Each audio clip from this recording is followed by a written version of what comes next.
Et là, je vais partir me laver. Tu t'es lavé? Oui, je me suis lavée ce matin, mais je vais me relaver après.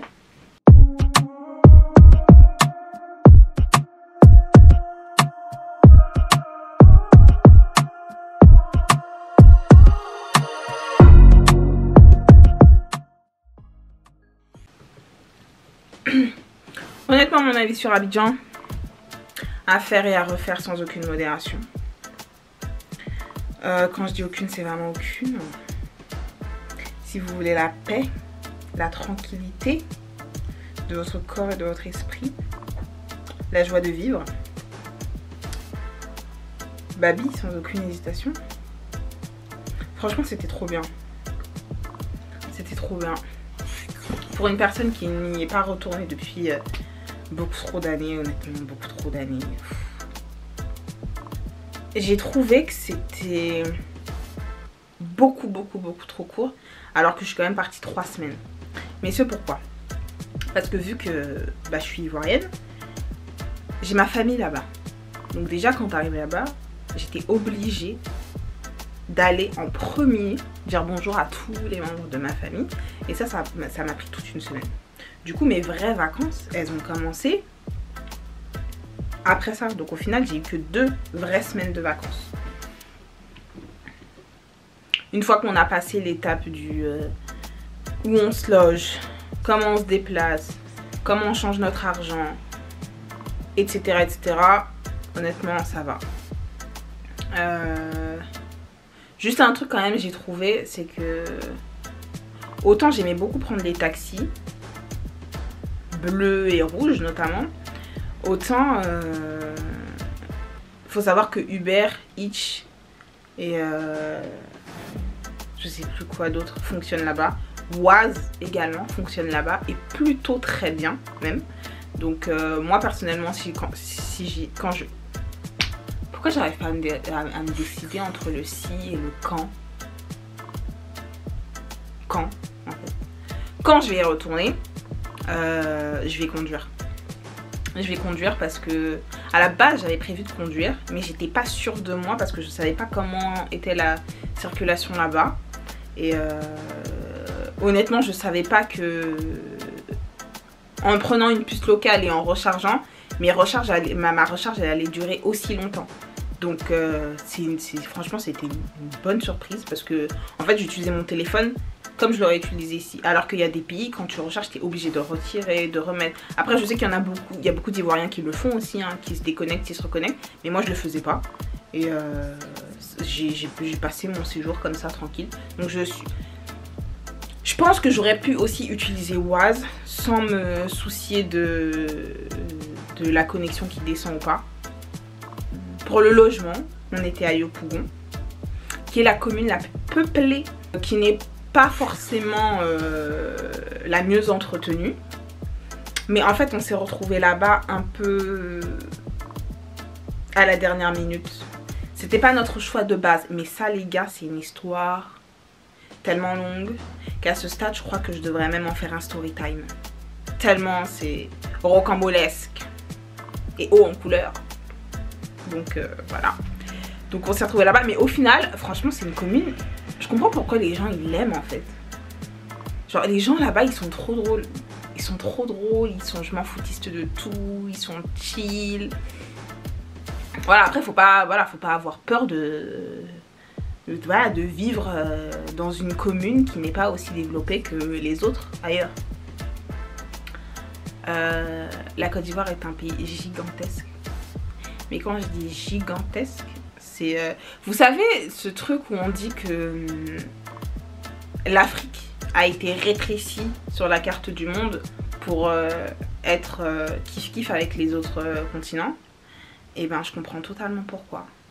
Parce que si déjà un seul pays comme la Côte d'Ivoire, genre il est immense comme ça, et puis je dis il est immense, c'est pas genre pour faire carré, c'est vraiment genre pour aller d'un point A à un point B qui n'est pas encore l'équivalent d'une banlieue, hein. On parle de trucs assez centraux, il y a des trucs que tu peux prendre 40 minutes, hein. Mais sans les embouteillages, entendons-nous bien. Parce que si je te rajoute les embouteillages, je crois honnêtement, je me suis endormie à chaque fois. dans le taxi, à chaque fois qu'il y avait des embouteillages. Je me suis tout le temps endormie. Il fait chaud. La pollution. Tu respires les pots d'échappement parce que les fenêtres sont ouvertes, t'as peur. C'est pas facile, hein. Moi, des fois, je mettais mon masque. Je mettais mon masque dans la voiture parce que j'arrivais plus à respirer, en fait. C'était trop. Tu vois, donc 40 minutes d'un endroit normalement desservi à un autre. 40 minutes, il y a des forêts à ne plus en finir. Enfin bon, bref, gigantesque. Que dire d'autre? Oui, très important pour les gens comme moi notamment, tout est épicé. Quand je dis tout est épicé, c'est que ça brûle. Et puis t'as chaud, tu sais, dans un pays où il fait déjà chaud. Je te laisse imaginer. Et puis tu sais, même ceux qui sont habitués au piment peuvent encore être surpris par la force du piment. En fait, c'est simple. Plus il y a du piment, plus c'est bon. Mais quand je vous dis c'est bon, c'est vraiment... Genre, une fois on est parti dans une zone, le blocos. Une zone, mais vraiment... En fait, il faut vous imaginer un petit passage étroit. Et des deux côtés, il y a des vendeuses de nourriture. Poulet, alouko, poisson, choukouya, caille. En fait, il y a tout. Il y a tout. Donc on est allé au blocos. Et moi, vas-y, je me suis dit, je vais prendre un kedjenou. Un kedjenou, c'est une soupe de poulet. Ou autre. Mais en l'occurrence, là, moi, j'ai pris une soupe de poulet. Et comme souvent, moi, je commande ma chose. J'oublie que tout est épicé, en fait, à Babi. Et donc, elle m'apporte le bail. Je commence à mettre la sauce. Maintenant, ça pique. Mais quand je vous dis ça pique, ça brûle. Mais en même temps que ça brûle, c'est trop bon. Donc, pour vous la faire courte, j'ai mangé mon kedjenou, hein. J'ai pas laissé. Mais il fallait entendre les...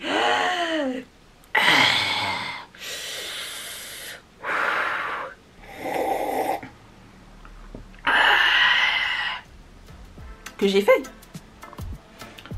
pendant plus de 30-40 minutes. Et en fait, c'est que c'est ça qui est terrible. Et c'est ça qui m'a dit aussi mon oncle. Il m'a dit une de mes tantes, elle dans un restaurant pour manger un kedjenou. J'ai l'impression même c'est kedjenou là le problème. Vous aimez trop verser les piments comme ça. Tu sais, tu prends on dirait que t'as l'impression qu'elles prennent une poignée comme ça et qu'elles mettent dedans comme ça. Il n'y a aucun dosage. Faut changer s'il vous plaît. Moi mon estomac il pouvait pas. Du coup ça m'a calmé. Je me suis rappelé pendant longtemps qu'il fallait dire aux gens non épicé s'il vous plaît. Ça m'a... Mais à part ça tu manges bien hein. Foutou, à checker. J'ai même, vous vous rendez pas compte hein, mais j'ai même... au bout d'un moment, on était tellement bien intégrés qu'on a même réussi à manger garba au petit déjeuner. T'ouvres les yeux direct. À checker poisson. Ça glisse les gars. On dirait pas comme ça hein. Mais je peux vous assurer que ça glisse. Ah ouais.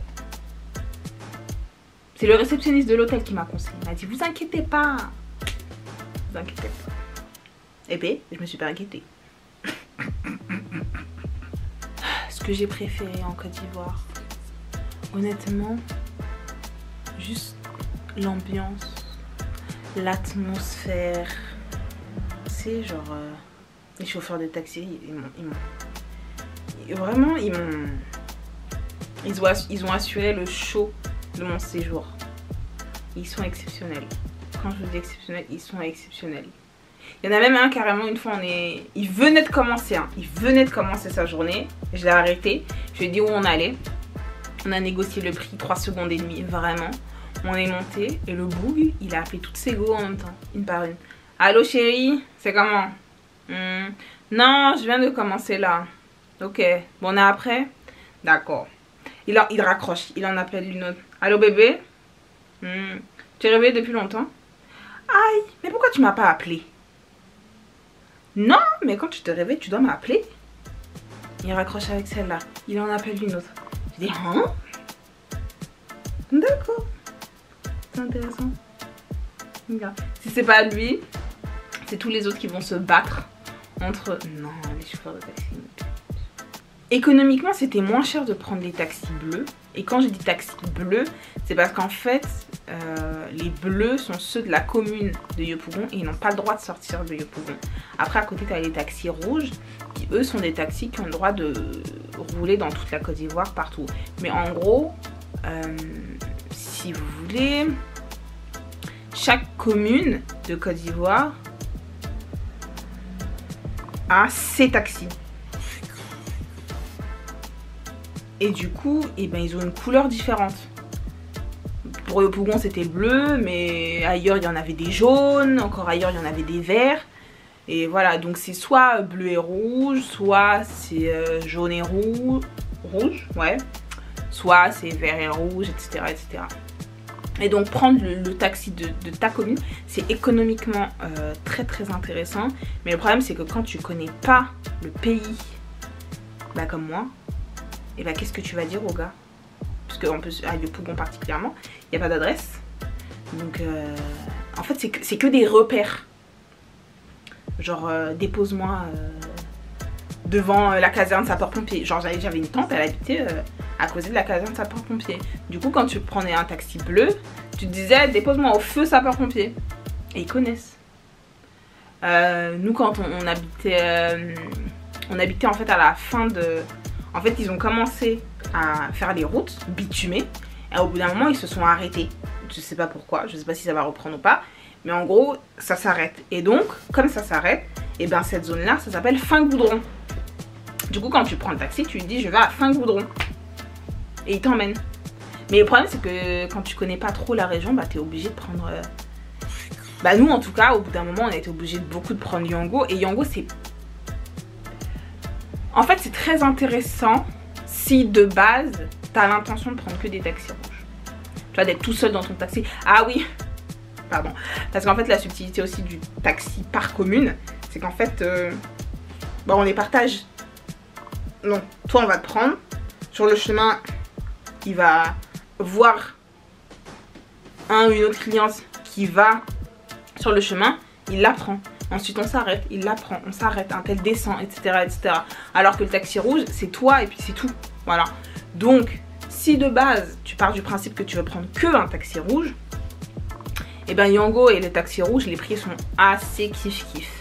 Mais Yango est un peu cher. Enfin, il est plus cher parce qu'en fait, il calcule la circulation en fonction des heures qu'il est. Donc, plus il y a de circulation, plus c'est bouché, plus c'est cher.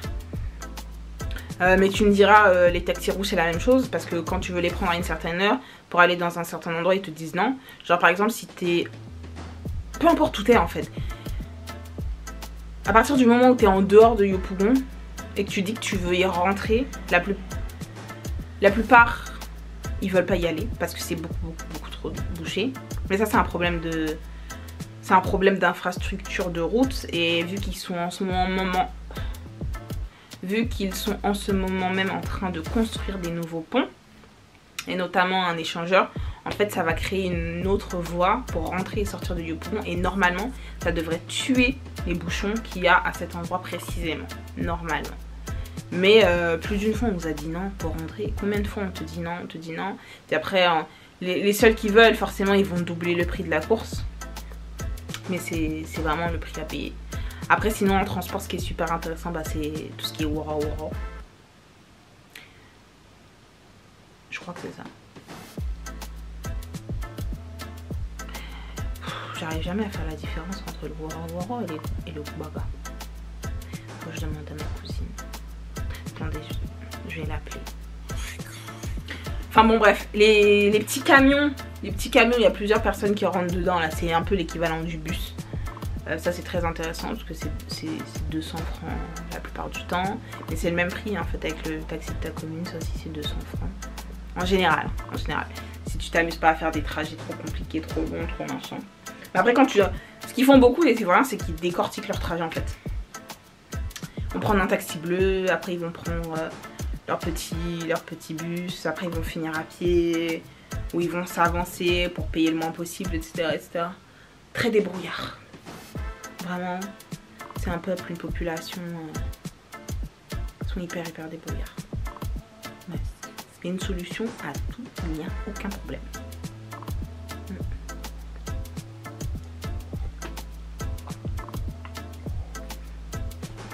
On m'a beaucoup parlé d'insécurité avant que je parte. On m'a même carrément retourné le cerveau, je dirais même. Et excusez-moi, mais je me suis sentie plus en danger ici en France que pendant mon séjour là-bas. Ça arrivé à un point où je me suis dit, bon, ça peut être chaud, même à l'intérieur de la maison. Je me suis dit, bon, vas-y, je vais même pas prendre certains de mes objets, quoi. Genre, j'ai pas pris mon ordinateur, des trucs comme ça, parce que je me suis dit, on sait jamais, au pire du pire.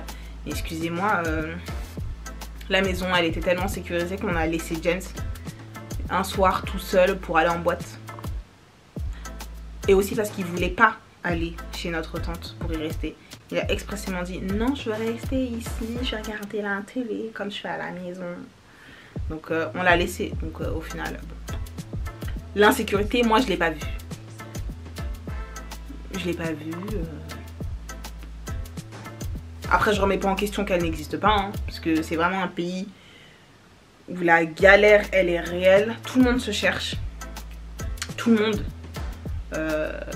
Les gens ils sont ingénieux, t'as peur, ils te vendent. En fait ils cherchent toujours à te vendre un truc dont tu aurais besoin ou tu pourrais avoir besoin. Genre typiquement quand on était à la station de bus, on attendait le bus pour aller à Gagnoa. Il y a un mec qui est venu nous vendre le fait de coller sur notre passeport notre numéro de téléphone. En gros, il avait une petite machine dans sa main. Tu lui donnes ton numéro de téléphone. Il met ton numéro de téléphone. Ensuite, il la coupe. En fait, c'est un peu comme une Dimo. Pour ceux qui voient à peu près ce que c'est. Donc, tu tapes tout ce que tu veux. Après, tu coupes. Et puis, tu colles sur ton passeport. Et en gros, il nous a vendu ça en mode au cas où vous portez votre passeport, la personne qui le retrouve, elle peut vous appeler. Et puis, vous pouvez le récupérer. Ce qui, en vrai, n'est pas con du tout. Voilà. Mais plein de petits trucs comme ça, des brouillardises. Alors les vendeurs et les vendeuses d'eau, de cacahuètes, de chewing-gum, de lotus, comment ils appellent ça? En gros, les petits paquets de mouchoirs. Il y en a partout. Sur la route, sur l'autoroute. Mais quand je vous dis sur l'autoroute, c'est entre les voies d'autoroute. Tellement il y a des bouchons en fait, ils profitent de cette occasion pour proposer leurs produits. Et puis dans les rues, hein, sur les côtés et tout.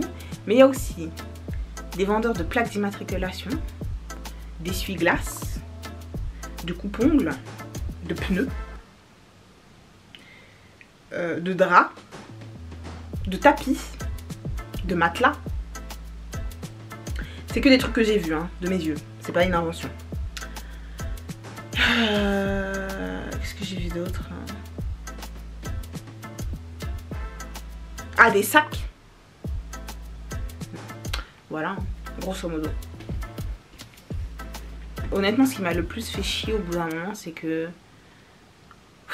Bah malheureusement, je suis une binguiste. C'est réel. C'est réel, c'est écrit sur ma gueule que je suis une européenne. Hein, c'est écrit sur ma gueule, on va pas se mentir. Et donc c'est fatigant parce que... En fait, on te voit comme un porte-monnaie sur pattes. Tu peux rien dire, rien faire sans qu'on essaie de t'escroquer 3 fois le prix. Tu vois, on hésite avant de te répondre quand tu demandes le prix. Enfin, c'est relou, quoi. Et puis même toi, en fait, tu rentres dans une matrix où tu te dis... le prix qu'on t'a annoncé, c'est pas celui-là. Elle l'a forcément doublé. Du coup, tu commences à négocier. Et les gens, ils te regardent l'air de dire, mais tu veux négocier quoi? C'est le prix que je dis à tout le monde. Mais toi, tu le sais pas, tu vois. Toi, t'as vraiment l'impression qu'on essaie de t'escroquer tout le temps. Et c'est relou, quoi. C'est relou. Tu vois, et c'est justement sur cette vague-là que l'application Yango, elle surfe. Parce que, en fait, c'est les prix qui sont pratiqués dans les taxis rouges. À quelques différences près, tu vois, en fonction des trucs. Du coup, bah... Tu sais que t'as pas à te battre. Moi, des fois, ce que je faisais, c'est que je me connectais sur l'application. Je regardais le prix que ça me disait. Après, je sortais. Je prenais un taxi rouge et je négociais ce prix-là, voire moins. Des fois j'arrivais à gagner 1000 francs par-ci par-là. Mais au moins en fait moi ça m'aidait à mieux évaluer le truc et à prendre le taxi rouge, parce que l'application Yango des fois c'était chiant parce que le taxi il te trouve pas, en fait il te trouve pas, le GPS il trouve pas bien ta maison, ils font le tour sur eux-mêmes, ou alors ils arrivent dans 8 minutes, 15 minutes, des trucs comme ça. Donc au final t'attends, alors que tu peux sortir, dès que tu vas ouvrir la porte il y a un taxi rouge devant ta porte quoi. Donc c'était beaucoup mieux. Au bout d'un moment c'est ça que j'ai fait quoi. Ce qui te plume c'est le transport. Nous en tout cas c'est ce qui nous a plumé. C'est ce qui nous a plumé parce que toutes nos activités qu'on faisait, elles étaient en dehors de notre commune. Donc déjà rien que pour le transport, ça nous coûtait déjà 15 € tous les jours. Tous les jours. Imaginez-vous, pendant 3 semaines. Parce qu'à la base on devait avoir un chauffeur, mais ça aussi, ça devrait faire partie de la story time. Longue histoire. Longue histoire. Mais ouais, franchement, à part ça, nickel. Vacances au top, j'ai kiffé, je me suis bien reposée. Je suis revenue sans ma dépression hein, chronique avec laquelle je suis partie. Hein. Et en fait là, franchement, je suis en train de faire de mon mieux pour pas retourner dedans, les gars. J'essaie de m'occuper. Quand je sors, j'essaie le plus possible de pas prendre ma voiture, de prendre mon vélo, comme ça je fais du sport. Là je vais me remotiver pour aller à la piscine. En fait ça me gave parce qu'en fait ma piscine genre que j'aime d'amour, elle est genre loin de chez moi. Putain, elle est genre à 30 minutes en vélo. J'ai pas envie d'y aller en voiture. Et y aller en transport en commun, en fait la ligne elle est fermée. Elle est fermée donc je pourrais même pas aller jusqu'au bout sans faire un détour genre de ouf. Et toutes celles qui sont à côté de chez moi, elles respectent pas leurs horaires.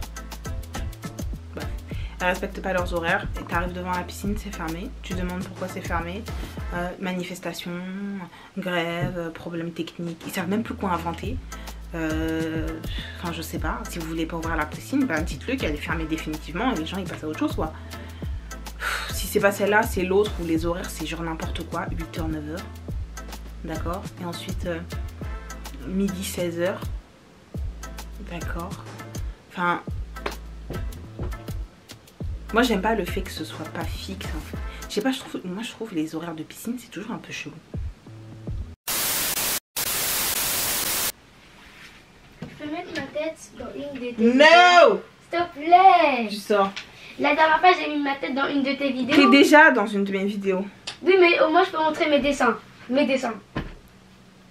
Mais en fait tu crois quoi là? Tu crois que tu vas te faire repérer et que tu vas faire une carrière internationale Non mais là je parce que j'ai montré tes dessins? Non mais juste comme ça on me voit. On t'a vu, on te connaît, on sait même comment tu t'appelles. Je sais mais ils savent pas que je sais bien dessiner. Hein. Alors voici le premier dessin. Bah vas-y explique hein, ce que c'est. Ah bah en fait c'est un visage de femme. Et après il y a celui-là. Non mais attends. Ouais. C'est un visage de femme, c'est qui la femme? Mais moi je sais pas. Mais tu sais pas, tu l'as dessiné en regardant quoi? Ma tête. Ta tête? Bah oui. Parce que t'as les cheveux longs. Parce que bientôt je vais avoir des locks. Et voilà l'autre dessin. Vas-y explique qu'est-ce que c'est. C'est une mère avec ses 2 enfants. Juste ses bras on dirait des aliens. Ses bras on dirait des aliens. C'est trop long. Ah d'accord. Et du coup l'inspiration de ça c'était quoi? Une femme avec ses enfants qui sont assis en train de regarder la mer. Non mais on a compris hein, on a compris. Ce qu'on veut savoir c'est tu t'es inspiré de quoi? T'as copié quelque chose? Oui voilà, t'as copié quoi? Sur YouTube, d'habitude j'arrive pas à dessiner des dessins comme ça. J'ai fait avec un coton-tige. T'as fait quoi avec un coton-tige? Les détails? Quel détail? Mais les... par exemple, les ombres. Avec le coton-tige, j'ai mis beaucoup de crayons. J'ai fait le coton-tige, après j'ai fait ça. Déjà c'est pour ça la boîte de coton-tige finit vite. Non, ça c'était chez Eva Windows que j'ai dessiné ça. Donc ça peut pas être fini. Tu mens. Comme elle dirait ma mère, on va jamais trouver le coupable. Mais c'est toi le coupable. Hein.